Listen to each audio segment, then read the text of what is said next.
उत्पत्तीची पुस्तक याचं 28वं अध्याय. या अध्यायामध्ये 22 वचन आहे. या अध्यायामध्ये 4 भाग आहे. पहिले 1 वचन पासून ते 5 वचन पर्यंत इसाक याकोबला बोलून राहिले.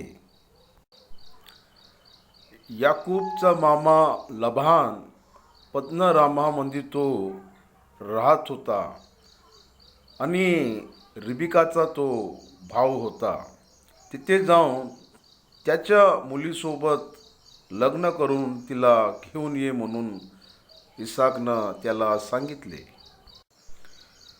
देव जसे अब्राहामसोबत होते तसे तुझ्यासोबत राहणार म्हणून त्याला पाठवून दिले. हे पहिले 5 वचनचा विवरण आहे. दुसरा भाग 6 वचन पासून ते 9 वचन पर्यंत आहे. याकूबला आशीर्वाद देऊन पाठवल्यानंतर एसाव इश्माईलची कन्या व नबोयोताची बहीण महालात हिच्याशी विवाह करून तिला आपल्या घरी आणले. कन्हानामधून विवाह करून आणलेले कन्या इसाकला आवडले नाही. त्याला कळल्यानंतर इस्माईलच्या वंशावलीतून महलतला त्यांना विवाह केली. याचा वर्णन इथे आहे. 10 वचन पासून ते 17 वचन हा तिसरा भाग आहे. याकूब आपल्या वडीलचं घर सोडून बेरशेबेमधून हारान प्रांतामध्ये पद्दनराम त्याचे मामाच्या ठिकाणी तो गेला. त्याच्या यात्रामध्ये घडलेली घटना देव त्याच्यासमोर प्रत्यक्ष झाला. या भागामध्ये आपल्याला दिसतो याकूब झोपताना आपल्या उशाखाली एक दगड ठेवून झोपत होता. तो झोपत असताना देव त्याला स्वप्नामध्ये दर्शन देऊन वारसदार असल्यानं कोणते मोठे आशीर्वाद त्याला मिळणार आहे त्याला देवानं कळवले. याकूब त्या स्थळाला देवाचे घर आहे म्हणून त्यानं त्या स्थळाचे नाव बेतेल ठेवले. चौथा भाग 18 वचन पासून ते 22 वचन पर्यंत. याकूब सकाळी उठून त्या दगडावर त्यानं तेल ओतून हा देवाचं मंदिर होणार आहे. देवासोबत त्यानं तिथे प्रार्थना केली आणि तो करार केला.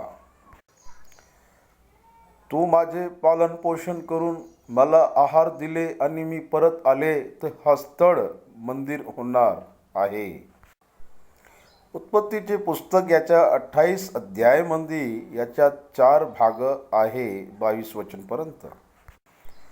आपण पहिले वचन वाचून परमेश्वरचे वचनचा ध्यान करू.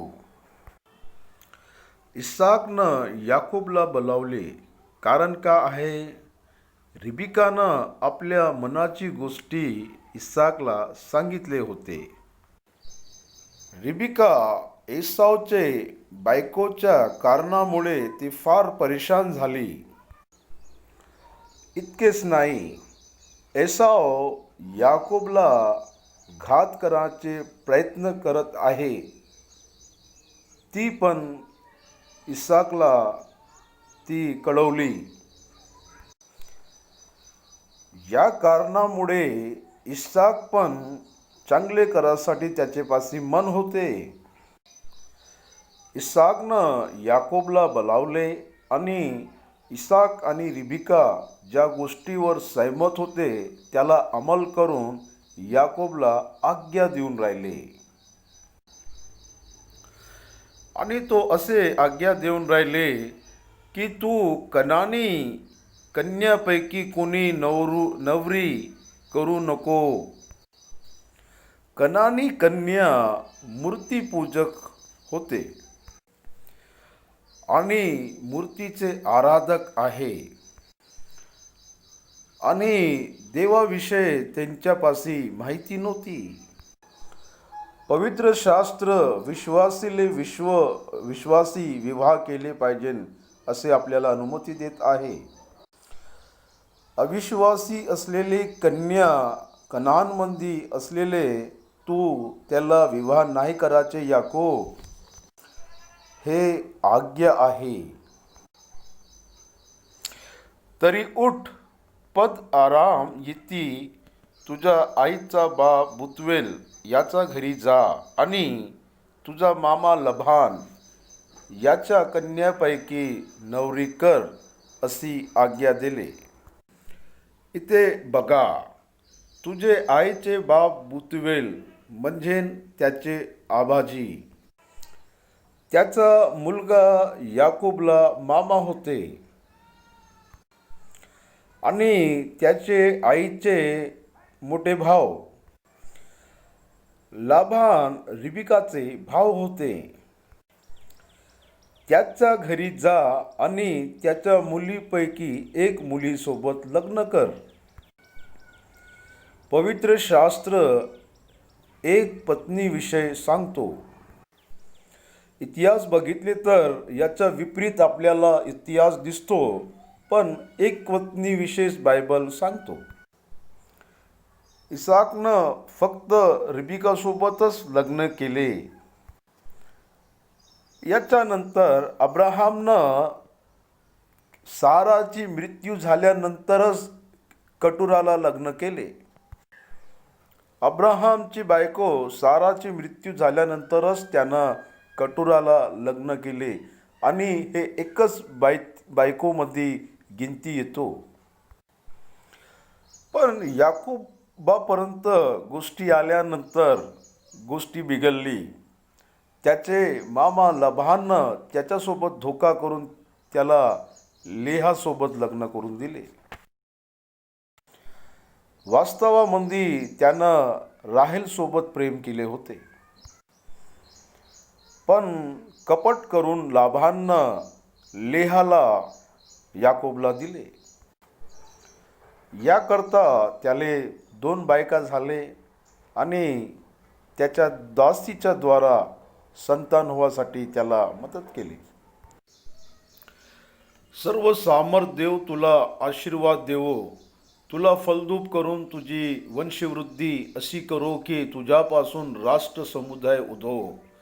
तो तुला व तुझ्याबरोबर तुझ्या संतातील अब्राहमास दिलेले आशीर्वाद देव, म्हणजे देवानं अब्राहमास दिलेले देश जयांतू हरली मुसाफर आहेस, तो तुझे वतन होईल.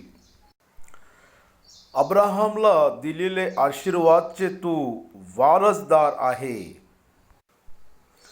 तुला पण देव थास आशीर्वाद देणार. देव तुझ्या संतानाला आशीर्वाद देईन आणि तुझी वंशवृद्धी होईल. तू मुसाफिर असलेल्या देशाला तू आपल्या अधीन करून तुझे संतान या देशाला घेण्यासाठी थास देव त्याची मदत करणार. किती मोठे प्रवचनचे हे शब्द आहे. अब्राहम, इसाक, याकूबचे विश्वास, करार केलेले जमीन देवच त्यांचे स्वाधीन करणार, असे त्यांचे विश्वास होते. देवानं यहोशूच्या काळामध्ये इस्रायली लोकांना कनानचे भूभागाला चांगले रीतीनं त्यांना वाटप करून दिले. त्यांचे पितृ त्या स्थळामध्ये प्रवासीसारखे असतो. त्यांचे संतान चांगल्या रीतीनं त्या भूभागाला घेतले, असे इतिहास आपल्याला सांगतो, आठवण करवतो. अब्राहमला दिलेले आशीर्वाद देव तुझ्यावर दया करून देतो. संतांच्या विषयमध्ये आशीर्वाद, संतानाच्या क्षेत्रामध्ये आशीर्वाद, समाजामध्ये आणि नावमध्ये प्रतिष्ठामध्ये आशीर्वाद, संतान विस्तारामध्ये मिळण्यामध्ये आशीर्वाद आणि बहुसंपत्ती मिळण्यामध्ये आशीर्वाद, हे सर्व देव तुझ्यावर दया करून देईल. तुझ्या आत्मिक जीवनाला तोच आशीर्वाद देईल. तुम्ही इथं लक्ष दिले पाहिजे. इसाक याकूबला सांगून राहिले की देव तुझ्यासोबत उभे राहून सर्व गोष्टी तो पूर्ण करणार. आणि इसाक येथे याकूबसाठी प्रवचन करून राहिले. याकूबचा इतिहास तुम्ही संपूर्ण पवित्र शास्त्रामध्ये बघितले तर एका शब्दामध्ये इसाकनं बोललेले पूर्ण झाले. देव स्वतःहून तोच पूर्ण करून घेणार. देव आपल्या इच्छाला तोच पूर्ण करून घेते. चांगलं याचं वर्णन त्यानं केले. 5 वचन आपण बघू. अशी इसाकानं याकोबाची रवानगी केली आणि याकोब पद्न आराम येथे याकोब व एसाव यांची आई रिबिका हीच भाऊ लबान जो आरामी बुतवेलचा पुत्र त्याच्याकडे गेला. इथे पहिला भाग संपतो. आता दुसऱ्या भागामध्ये 6 वचन पासून ते 9 वचन मध्ये आपण बघू. एसावनं पाहिले की इसाकनं याकोबास आशीर्वाद देऊन पद्न आराम येथील नवरी करण्यासाठी तिकडे पाठविले आहे आणि आशीर्वाद देतावेळी त्यानं त्यास बाजवले आहे की कनानी कन्यापैकी नवरी करू नको. आणि याकोब आपल्या आईबापाची आज्ञा मानून पद्न आरामास गेला आहे. कनानी कन्या आपला बाप इसाक यास पसंत नाहीत आहे जाणून एसाव इश्माईलकडे गेला आणि त्यानं इश्माईल बिन अब्राहाम यांची कन्या व नबोयोताची बहीण महालात हिच्याशी विवाह करून तिला आपल्या बायकानात समित केले. एसाव विवाह कराच्या अगोदर 4 गोष्टी त्यानं माहीत केले. याकोबला आशीर्वाद देऊन लग्न करासाठी पाठवले. आई वडीलची गोष्टी ऐकून याकोब पद्नारामले गेले. कनानी कोणत्या कन्याला विवाह नाही करायचे अशी आज्ञा त्यानं दिली. कनानी कन्या त्याला पसंत नाही आहे ही 4 गोष्टी एसावला कळले. एसाव त्याचे आबाजी अब्राहाम मिस्रची हागार दासी तिनं इस्माईलला जन्म दिले. इस्माईल एसावला मोठे बाप लागतो कारण एसावचे बाप त्याचे वडील इसाकपेक्षा तो 14 वर्षानं इस्माईल मोठे आहे. अब्राहमाची मृत्यू झाल्यानंतर इसाक आणि इस्माईल दोघांना मिळून त्याची दफनविधी पूर्ण केले. त्या दोघांच्या कुटुंबामध्ये रिश्ते होते. त्याकरिता एसाव त्या कुटुंबामधील गेला अजून एक विवाह करासाठी. एसाव इस्माईल समोर गेला.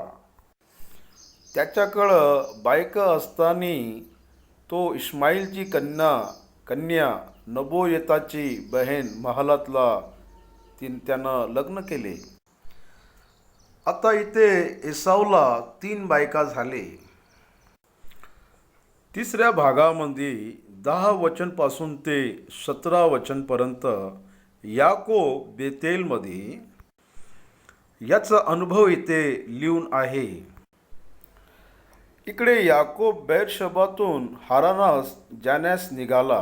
तो एक जागी पोहोचला असून सूर्य मवाळला म्हणून तिथे रात्र घालवावी या विचारानं तिथल एक घोडा उश्वास घेऊन तो त्या ठिकाणी निघाला. तेव्हा त्यास स्वप्न पडले. त्यानं असे पाहिले की एक शिडी पृथ्वीवर उभी केली असून तिची शेंडा आकाशास लागला आहे आणि ती वरून देवदूतात चढत उतरत आहे. आणि पहा, परमेश्वर त्याच्यापाशी उभा राहून त्यास म्हणाला, मी परमेश्वर तुझा पिता अब्राहमाचा देव व इसाकाचा देव आहे. ज्या भूमीवर तू निजला आहेस ती मी तुला व तुझ्या संततीला देईन. तुझी संतती संख्याने पृथ्वीचे राज्य इतके होईल. पूर्व व पश्चिम, उत्तर व दक्षिण अशी चारी दिशांना तुझी विस्तार होईल आणि तुझ्या व तुझ्या संततीच्या द्वारा पृथ्वीवर अवादी कुळे अभिष्ट पावतील. पहा, मी तुझ्याबरोबर आहे आणि जिकडे जिकडे तू जाशील त्या सर्व ठिकाणी मी तुझा संरक्षण करीन आणि तुला या देशात परत आणीन. तुला सांगितलेले ते करेपर्यंत मी तुला अंतर देणार नाही. मग याकूब झोपेतून जाग होऊन म्हणाला, खरोखरच या ठिकाणी परमेश्वराचा वास्तव आहे, पण हे मला कळले नव्हते. तो भयभीत होऊन म्हणाला, हे किती भयप्रसाद स्थळ आहे. हे प्रत्यक्ष देवाचे भवन, स्वर्गाचे द्वार आहे. मी 10 वचन पासून ते 17 वचन वाचलो. याचा वर्णन करतो, ऐका. याकोब बेर्शाबदामधून निघून तो हारानमध्ये आला. तो यात्रेमध्ये असताना एका स्थळावर आल्यानंतर बेतेल नावाच्या स्थळामध्ये त्याला देवाचे प्रत्यक्ष दर्शन मिळाले. तो थकून होता. एका दिवसामध्ये तो 30 मैल चालला होता. थकल्यानंतर तो एका स्थळामध्ये झोपाच्या पूर्व एक दगडाला डोक्याखाली घेतला. तिथे त्यानं विश्राम केले आणि झोपले. झोपेमध्ये देव त्याला दिसला. ते स्वप्ने असे पडले का एक शिडी पृथ्वीवर उभी केली असून तिची शेंडा आकाशात लागले आहे. एक दर्शन त्याला दिसून राहिले आणि त्या दर्शनामध्ये शिडी दिसून राहिले आणि त्या शिडीवर देव उभे आहे असे दिसून राहिले. तो देव त्याच्याशी बोलून राहिले, मी तुझे वडील अब्राहमचे देव आहे. या शिडीविषयी येशू ख्रिस्तानं शुभ संदेशामध्ये सांगितले होते. यूहन्नाचे शुभवार्त याचा 1वा अध्याय याचा शेवटीच्या भागामध्ये नतनाएल सोबत बोलताना येशू ख्रिस्ताने सांगलेली गोष्टी. आणखी तो त्याला म्हणाला, मी तुम्हास खचित सांगतो, आकाश उघडलेले आणि देवदूतास चढताना व मनुष्याच्या पुत्रावर उतरताना तुम्ही पाहाल.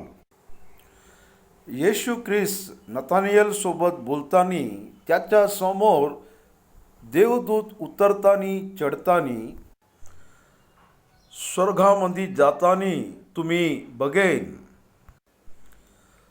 खरोखरीच पाहणार. म्हणजे योहानचे स्वार्थ याच्या 14व्या अध्यायामध्ये येशू ख्रिस्त सांगलेली गोष्ट आहे. येशूनं त्याला म्हटले, मार्ग, सत्य व जीवन मीच आहे. माझ्याद्वारा आल्या वाचून पित्याजवळ कोणी जात नाही. शिडीवर असलेले अब्राहमचे देव. पवित्र शास्त्रामध्ये आपण पिता परमेश्वर म्हणून बोलावतो. पिता परमेश्वर दर्शनाच्या द्वारा येथे प्रत्यक्ष झाले आणि शिडी येशू ख्रिस्ताचे चिन्ह आहे. देव याकोब सोबत का बोलत आहे माहीत आहे का? तुला आशीर्वाद द्यासाठी मी तुला आशीर्वाद देण्यासाठी या शिडीला शिडी हे द्वार आहे, म्हणजे द्वारच्या माध्यमातून याकूब आशीर्वाद घेणार आहे, म्हणजे याकूबचे रक्षण होईल.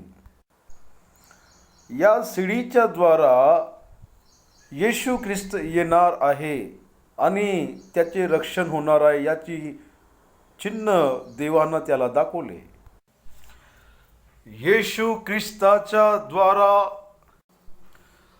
त्याला सोडून, म्हणजे प्रथम आदामला सोडून अंतिम मनुष्यपर्यंत येशू ख्रिस्ताला सोडून कोणीच देवापाशी येऊ नाही शकत. येशू ख्रिस्तच द्वार आहे आणि येशूच्या द्वारास येणे आहे. तारांचा मार्गाविषयी देव इथं सांगून राहिले, याकोबला सांगून राहिले, तारांच्या द्वारा आशीर्वाद, अंगीकारच्या द्वारा आशीर्वाद. देव इथं करारच्या द्वारा बोलून राहिले का तू झोपून असलेली भूमी मी तुला आणि तुझी संतानला देईन. करार केलेली भूमी त्याचे पुत्र प्रभू येशू ख्रिस्तावर विश्वास करण्याच्या द्वारा भौतिक स्वास्थ्याविषयी इथे वर्णन करून राहिले. तुझे संतान या जगामध्ये समुद्राचे वाळूसारखे होईल. याकोबला दिलेले करार देवानं अब्राहमला दिलेले होते. तू पूर्व व पश्चिम, उत्तर व दक्षिण मध्ये तुझी संतान विस्तार होईल. हे पण देवानं अगोदरच अब्राहमला सांगितले होते. लोत अब्राहमला सोडून गेल्यानंतर देवा अब्राहम सोबत बोलताना मैदानामध्ये तो झोपून असताना देव त्याच्यासमोर प्रत्यक्ष झाले. तुझे चारो दिशांना विस्तार होईल असे देवानं सांगितले. तुझी संतान 4 दिशांमध्ये या देशाला स्वाधीन करून घेणार असे देवानं सांगितले. तुझे वंशद्वारा, तुझे संतानद्वारा जग संपूर्ण आशीर्वाद होईल. भौतिक आशीर्वाद आणि रक्षणासाठी आध्यात्मिक आशीर्वाद, हे दोन्ही आशीर्वाद याकोबचे संतानद्वाराच देव इथे प्रत्यक्ष सांगून राहिले. या जगासाठी यहुदी जाती आशीर्वाद होऊन राहिले. हेच देवानं सांगितलेले पूर्ण केले. तसेच येशू ख्रिस्त या जगामध्ये संपूर्ण लोकांसाठी देवाच्या समोर आशीर्वादित झाले. देवानं केलेले करार हेच आहे, बघा मी तुझ्या सोबत आहे. तू गेलेले प्रत्येक स्थळमध्ये मी राहणार आहो. मी तुझे रक्षण करणार आणि परत तुला या देशामध्ये आणणार. बघा कसे करार आहे. तू आशाहीन नाही आहे याकोब, तुझ्यासाठी आशा आहे. तू परत या देशामध्ये येणार. मी तुझ्या सोबत राहणार, मी तुझ्या सोबत येणार. हे करार फक्त याकोबसाठीच नाही, येशू ख्रिस्तावर विश्वास करणारे प्रत्येक लोकांना हे आशीर्वाद मिळेल. तुला ना मला दिलेले आशीर्वाद का आहे? तो आमच्या सोबत आहे, त्याची उपस्थिती आमच्यापाशी आहे. त्याचं नाव इमॅन्युएल आहे. याचा अर्थ आहे की परमेश्वर आमच्या सोबत आहे. यासाठी प्रत्येक विश्वासी सोबत येशू ख्रिस्त नित्यरीतीनं त्यांच्या सोबत आहे. दुसरी गोष्टी, निरंतर मी तुझे रक्षा करीन. भौतिक रीतीने रक्षा करीन, आध्यात्मिक रीतीने रक्षा करीन. स्तोत्र संहिता 91 अध्यायामध्ये सांगितल्यानुसार तो आपल्या सोबत राहील. स्तोत्र संहिता 120 अध्यायामध्ये तो यात्राच्या मार्गामध्ये आपल्या सोबत राहतो. बंधू आणि बहन, तुझ्या उजव्या बाजूले 1000 आणि तुझ्या डाव्या बाजूले 10,000 पडले तर विपत्ती तुझ्या जवळ नाही येणार. परमेश्वराच्या आज्ञानुसार त्याचे देवदूत तुझे रक्षण करीन असे आपल्याला दिलेले वचन आहे. म्हणजे भौतिक सुरक्षा देणे आणि येशू ख्रिस्ताच्या द्वारा आध्यात्मिक रक्षण करणार असे देवानं आपल्या लोकांसोबत करार केले आहे.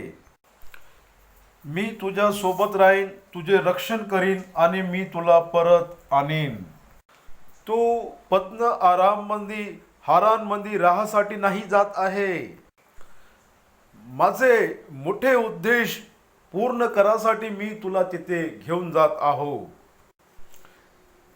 तिथे मी तुला बायको लेकरं द्यासाठी घेऊन जात आहो. काय नवीन अनुभव मी तुला द्यासाठी तिथे घेऊन जाऊन राहिलो.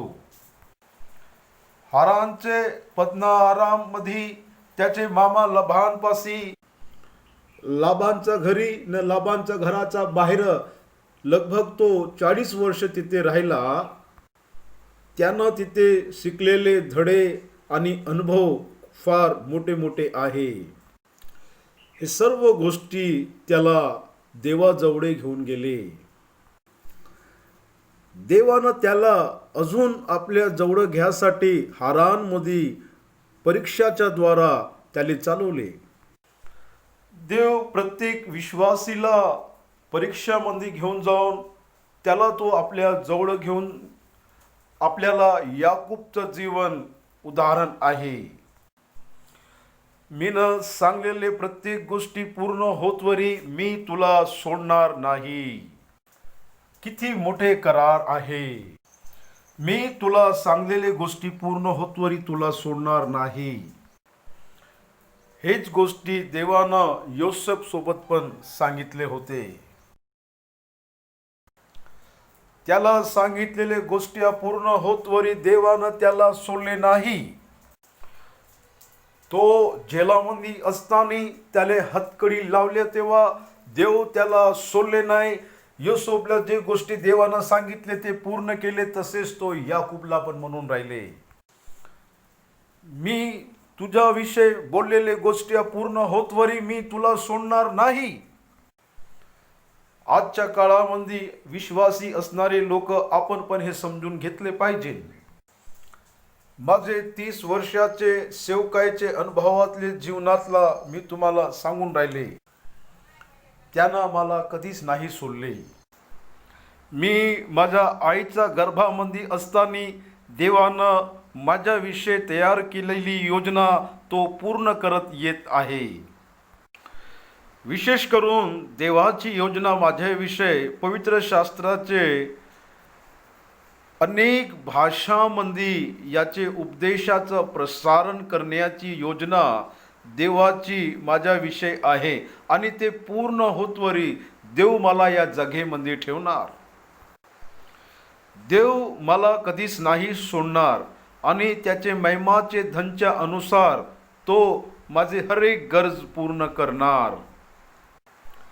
हेच त्याचे करार आहे. बंधू आणि बहीण, हे फक्त माझ्याच जीवनामध्ये नाही, तुझ्या जीवनामध्ये पण देव पूर्ण करणार. देवानं तुला असेच या जगामध्ये नाही पाठवले. देवानं तुझे असेच निर्माण नाही केले. देवानं तुले असेच या जगामध्ये नाही पाठवले. देव तुला एका मोठ्या उद्देशानं या जगामध्ये पाठवले. तुझे जीवन फालतू नाही आहे. तुझ्या जीवनाचा एक उद्देश आहे आणि तुझ्या जीवनाचा एक उद्देश आहे आणि त्या उद्देशालाच पूर्ण करणारा देवच आहे.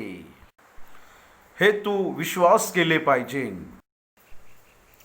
मग याकोब झोपेतून जाग होऊन म्हणाला, खरोखरच या ठिकाणी परमेश्वराचे वास्तव्य आहे, पण हे मला कळले नव्हते. तो भयभीत होऊन म्हणाला, हे किती भयप्रद स्थळ आहे. हे प्रत्यक्ष देवाचे भुवन, स्वर्गाचे द्वार आहे. येशू ख्रिस्तानं योहान 14:6 मध्ये हेच सांगितले होते. येशू ख्रिस्ताने सांगितले, मीच मार्ग आहे, मीच द्वार आहे. त्याला इथे येशू ख्रिस्ताचे प्रत्यक्ष मिळाले आणि येशू ख्रिस्ताचे द्वारा सर्व काय होणार त्याला हे कळले. खरोखरीच या स्थानमध्ये देव आहे. हे स्थळ भयप्रद आहे. त्यानं भयप्रद काऊन म्हटले? यहुदी लोक देवाविषयी भय ठेवतो. आपण संपूर्ण बायबल बघले तर आपल्याला हे सत्य कळतो. याकोबच्या जीवनामध्ये देवाचे भय होते आपल्याला असं दिसतो. होरेबच्या पर्वताजवळ मोशेले दिसलेले दर्शन, तिथे झाडीमध्ये आग जळत होती आणि तो त्याच्या जवळ आल्यानंतर मोशे अति भयभीत झाले असे लिहून आहे. त्या स्थळाला बघून तो ओरडले असे लिहून आहे. भयंकर स्थळ आहे म्हणून तो इथं म्हटला. निर्गमनची पुस्तक याच्या 19 अध्यायामध्ये सिनै पर्वतवर उतरून देव आल्या तेव्हा ते पर्वत पूर्ण जळत आहे असे दिसले. ते दृश्य अति भयंकर आहे म्हणून असे वर्णन केले. इब्रीची ग्रंथामध्ये हे दृश्य फार भयंकर आहे असे सांगितले. किती पिढी गेल्या तर ते भयंकर आहे म्हणून याचं वर्णन करत आहे. देव तिथे प्रत्यक्ष झाल्यानंतर याकूब हे स्थळ किती भयंकर आहे, हे देवाचे मंदिर आहे असे म्हटले. येशू ख्रिस्ताचे प्रत्यक्षता देवाने इथे त्याला कळवले. येशू ख्रिस्ताच्या द्वारा देव कोणासमोर पण प्रत्यक्ष होते. उत्पत्तीच्या 3 अध्यायामध्ये आदाम आणि हवेनं पाप केल्यानंतर एदेनच्या बागेमध्ये येणारा प्रभू येशू ख्रिस्तच आहे. योहानची पुस्तकमध्ये याचा 1 अध्याय 18 वचनमध्ये त्याला सोडून कधीच कोणीच देवाला बघू नाही शकणार. येशू ख्रिस्ताला सोडून कोणी कधीच देवाला नाही बघू शकत. आपण येशू ख्रिस्ताच्या द्वारा देवाला बघू शकतो. आपण येशू ख्रिस्ताच्या द्वारा देवाजवळ जाऊ शकतो. आपण फक्त येशू ख्रिस्ताला बघू शकतो. आपल्या मानव शरीरामध्ये आपण देवाला कधीच नाही बघू शकत. येशू ख्रिस्तामध्ये देवा परमेश्वरची उपस्थिती असतो. इतिहासमध्ये हे सत्य पवित्र शास्त्र आपल्याला सांगितले. यासाठी हे स्वर्गाची सीडी आहे. हा स्वर्गाचा द्वार आहे असा तो विश्वास केला आणि एक प्रकारनं त्याला शुभवर्तमान मिळाले. 4वा भाग 18 वचन पासून ते 22 वचन पर्यंत. याकोब पहाटेस उठला आणि तो दगड त्यानं उशा घेतला होता त्याचे त्यानं स्मारक स्तंभ उभारून त्यास तेलाचा अभयंग केला आणि तो त्या स्थळाचे नाव बेतेल देवाचे घर असे ठेवले. तिथल्या नगराचे पहिले नाव लूज असे होते. याकोब हा नाव ठेवल्यानंतर त्या स्थळाचे नाव बेतेल पडले. याकोबानं असं नवस केले की देव माझ्याबरोबर राहून ज्या वाटेने मी जात आहे तिथं माझे संरक्षण करील आणि मला खावसं अन्न वा लाव्यास वस्त्र देईल. देवानं केलेले करार का आहे आणि याकूब म्हणलेले गोष्टी का आहे? बघा किती फरक आहे. देवानं म्हणलं मी तुला आशीर्वाद देईन आणि मी तुझ्याद्वारा साऱ्या जगाला आशीर्वादित करीन.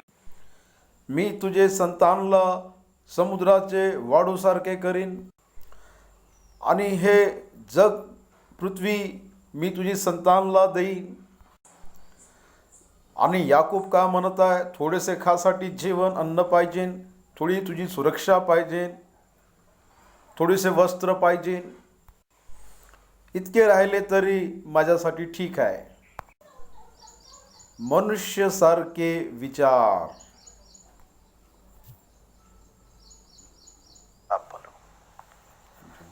తర్వాత నీకు ముందే చెప్పాను నేను నీకు తోడుకుంటానని. ఆయన తోడున్నప్పుడు ఇవన్నీ చూసుకోడా. देवानं त्याला अगोदरच सांगितले, तू बघून नाही घेणार का? यासाठी मध्ये स्वार्थामध्ये येशू ख्रिस्तांना म्हणले, काय खाणार, काय पिणार, काय घालणार याच्याविषयी तुम्ही चिंता नको करा. अन्य जाती लोक याची चिंता करते. तुला काय पाहिजे देवाला अगोदरच माहीत आहे.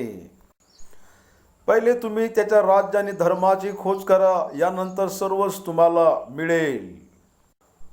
आणि याकोब का म्हणत आहे? देवानं त्याला म्हणले का मी तुला आशीर्वाद देईन, मी तुझ्या सोबत राहीन, मी तुझे रक्षण करीन, मी तुला सांभाळीन.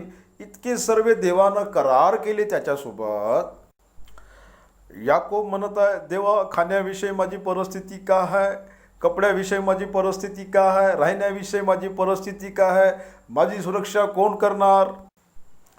आज पण मनुष्य आपण असेच विचार करतो. आपले पित्र याकोब त्या काळामध्ये त्यानं असेच विचार केले होते. आणि आज किती पण विश्वासी असो तो याकोबसारखाच विचार करतो. आपले विश्वास देवावर वाढले पाहिजे. अन्न असले किंवा नसले, कपडे असले किंवा नसले, परिस्थिती चांगली असली किंवा नसले, आपण कसे असले तर आपण इतकेच म्हणले पाहिजे, देवा मी तुझ्याच मागे चालणार. आणि फक्त हे 4 वस्तू भेटले तरच तो तुझा देव हो, नाही तर नाही का? लुका वर्तमानामध्ये फार गरीब असलेले लाजर तो आपल्या जीवनामध्ये किती गरिबीला अनुभव केले आणि तो आपल्या कुटुंबापासून वेगळे असून त्याचे घावाला कुत्रे पण चाटले. त्याच्या जीवनामध्ये किती दुःख होते, पण तो परमेश्वर देवाचा मागास चालला. याकोबच्या गोष्टी प्राकृतिक गोष्टी आणि त्याचे विचार होते. आणि मी आपल्या पितागृही सुखरूप परत येईन तर परमेश्वर माझा देव खरा, आणि हा जो घोडा मी स्मारक म्हणून उभा केले आहे त्याचे देव मंदिर होईल. आणि जे अवैध तू मला देशील त्याचा दशमांश मी तुला अवश्य देईन. तुम्ही बघितले तर अब्राहामनं मेल्किसिदिक याजकला अगोदरच आपले दशमांश दिले होते. आणि याकोब येतं नवीन दशमांशचे प्रारंभ करून राहिले असे नसतो. अब्राहामनं अगोदरच आपला दशमांश दिले आणि अब्राहामला लेकरं नसतानाच त्यानं आपला दशमांश दिले होते. इब्रीची पुस्तक आपल्याला का सांगतो? अब्राहामच्या गर्भामध्ये असलेले लेवी दशमांश देताना तो तिथे होते. मेल्किसिदिकला दिले कारण दशमांश घेणारे लेवी होते. देवानं लेवी लोकाला निवडले दशमांश घ्यासाठी, आणि आपल्याला याचा वर्णन लय व्यवस्थामध्ये मिळणार. कारण इथे दशमांश घेणारा लेवी अब्राहामच्या गर्भामध्ये राहून त्यानं आपले दशमांश दिले. दशमांश नवीन विषय नाही आहे, पण तो दशमांश देण्याविषयी करार करून राहिला हा विशेष आहे. आज पण मंडळीमध्ये दशमांश देणारे लोक आहे. हे देवानं दिलेली आज्ञा नाही आहे, पण ते स्वतःची त्यांची शपथ आहे, त्यांना देवासोबत केली आहे आणि तो देऊन राहिला आहे. देवानं त्याला म्हणलं का मी तुला परत निश्चय घेऊन येणार. आणि याकोब येतं म्हणताय का तू मला परत आणले तर मी या स्थळला मंदिर बनवणार. संदेह कशाला करायचं? देवानं शब्द दिले आहे ते देव पूर्ण करणार. मरियम सोबत गाब्रिएल दूतानं हेच म्हटले का देवानं दिलेले शब्द निष्फळ नाही होणार. असे निष्फळ होताना मी कधीच नाही बघितले. त्यानं असे म्हटले, तुझ्या जीवनामध्ये माझ्या जीवनामध्ये देवाने बनवलेली योजना कवाच निष्फळ नाही होत. आपण हे समजून घेतले तर आपले जीवन वेगळेच असतो. याकोब सोबत परमेश्वर देव पद्न आरामले चालले. देव किती महान आहे माहीत आहे का तुम्हाला? याकोब सोबत देव पद्न आराम म्हणून परत येऊन राहिले. देवानं याकोबला सांगितले का तुला सगळे सोडले तर मी ना तुले सोडले नाही, मी तुझ्या सोबतच आहे. सगळे सोडले तर मी ना तुला नाही सोडले असे देवानं त्याला सांगितले. प्रिय बंधू आणि भगिनींनो, देवानं शब्द दिले आहे ते पूर्ण करतो. तू विश्वास करत असन तर देवाले सर्व साध्य आहे. उत्पत्तीची पुस्तक याच्या 28 अध्याय आपण इथे समाप्त करू.